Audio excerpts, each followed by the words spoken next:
एक गुरुदेव अपने शिष्य को बोध कराया करते थे। संसार में चेतन भाव से जागृत रहो। यह संसारी रिश्ते नाते अंत समय काम नहीं आते। सच्ची प्रीति केवल भगवान से उत्पन्न करो। संसार का मेला कुछ दिन पश्चात नष्ट हो जाएगा। अंत में उस मालिक से ही काम पड़ेगा। शिष्य यह सुनता सुनता तंग आ गया और तर्क वितर्क करने लगा। गुरुजी, आपको संसार का पता ही नहीं। तनिक संसारी प्रेम का आनंद लेकर तो देखो।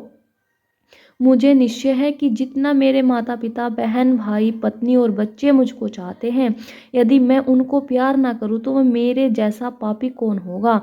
वे मेरे बिना एक भी दिन निर्वाह नहीं कर सकते। आप त्यागी लोग क्या जानो कि सांसारिक धर्म का परिपालन करना कितना आवश्यक है। मेरे बिना घर सूना हो जाएगा और उन सब के बिना मेरा कौन है। अंत में गुरुजी ने युक्ति बताकर उससे वचन ले लिया। बोले, बेटा आज घर में जाकर एक नाटक खेलो। पेट दर्द के बहाने तड़प कर घर वालों को बोलो कि मेरे लिए दवाई, दारू और गर्म पानी तैयार करें। उनकी तैयारी करते करते आप पारनाम कर लेना, परंतु इस ढंग से करना कि एक टांग घर के शहर तीर के खंभे में फंसा लेना और हमारी बताई साधना अनुसार अंतर्मुख हो जाना। उसने गुरु आज्ञा अनुसार जब ऐसा किया तो पत्नी पानी और चूर्ण लेके आई। तब उसने देखा कि श्वास तो चलता ही नहीं है। यह देखकर वह व्याकुल हो गई। उसने सोचा कि यह तो मर गया।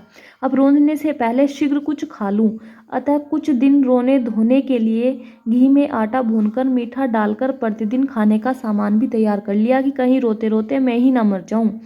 वह सब करती रही और उसका पति प्राणायाम में ही सब कुछ देखता रहा।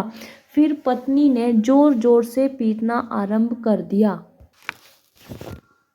इतने में सब परिवार इकट्ठा हो गया। चारों ओर चित्कार होने लगा। माता पिता सिर पीट कर बोले, बेटा पहले हम मरते, तुझे ईश्वर ने क्यों बुला लिया। पत्नी बोली, हे स्वामी, तेरे बिना मेरा कौन है, मुझे भी साथ ले जाओ। वह गुरु कृपा से अंदर ही अंदर सारा तमाशा देख रहा था। सारे गांव में धूम मच गई कि अमुक का बेटा मर गया। यह समाचार सुनकर उसके गुरुदेव भी वहां आ गए और बोले, मैं इसे काल के हाथ से बचा सकता हूँ। उन्होंने एक दूध का गिलास मंगवाया और कुछ मंत्र उच्चारण करके बोले, जो यह दूध पी लेगा वह तो मर जाएगा, किंतु यह जी उठेगा। पिता ने जब यह सुना तो वह बोला, कौन जाने यह जिएगा भी या नहीं। यदि दूध पीने से मैं मर जाऊं तो इसे कैसे देखूंगा। जब माता को दूध पीने के लिए कहा गया तो माँ बोली, प्रभु इच्छा को कौन मेटे। भगवान करे मेरे बाकी बच्चे जीते रहें, प्रभु और दे देगा। अंत में पत्नी को कहा गया तो वह बोली, यदि मैं मर गई तो सारा घर नष्ट हो जाएगा, फिर बच्चों की देखभाल कौन करेगा। मरे के पीछे मरने से भला आज तक कौन लौट कर आया है। यह सब बातें सुनकर गुरुजी बोले, चलो हम ही दूध पी लेते हैं। मेरा तो यह प्यारा शिष्य है। यह सब खेल जानकर बाकी परिवार ने कहा, कौन मरे और कौन जिवाए, इसे शमशान ले जाने की तैयारी तो कर लो। तब वह खंबे अर्थात छोटी थंबी को जिसमें उसने टांग अड़ाई हुई थी काटने लगे। यह देखकर पत्नी बोली, एक तो मेरा पति मर गया, अब घर में और अपशकुन करने लगे हो। यह तो अब मुर्दा ही है, इसकी टांग काट लो, पर मेरी थम्मी ना काटो। यदि छत गिर जाएगी तो मुझ विधवा को कौन बनवा कर देगा। तब गुरुजी ने वह दूध स्वयं ही पी लिया। दूध पीते ही सब परिवार गुरुजी की स्तुति गायन करने लगे। गुरुदेव, आप तो उपकारी हो, जो हमारे बेटे के प्राण बचाने के लिए अपने प्राण दे रहे हो। भला संतों का क्या कहना, यह तो दूसरों के लिए जीते हैं, इनको रोने वाला कौन है। यह मरकर भी जीवित है, क्योंकि भगवान तक जाएंगे। संत के बिना उपकार कौन करे। तब गुरुजी ने शिष्य की मस्तिष्क वाली नस को दबाकर उसे जगा दिया और बोले, बेटा अब निर्णय कर ले कि तेरा कौन है, जिसके पीछे तू एक दिन अपना और इनका निर्वाह होना कठिन समझता था। अब सब तमाशा तेरे सामने है।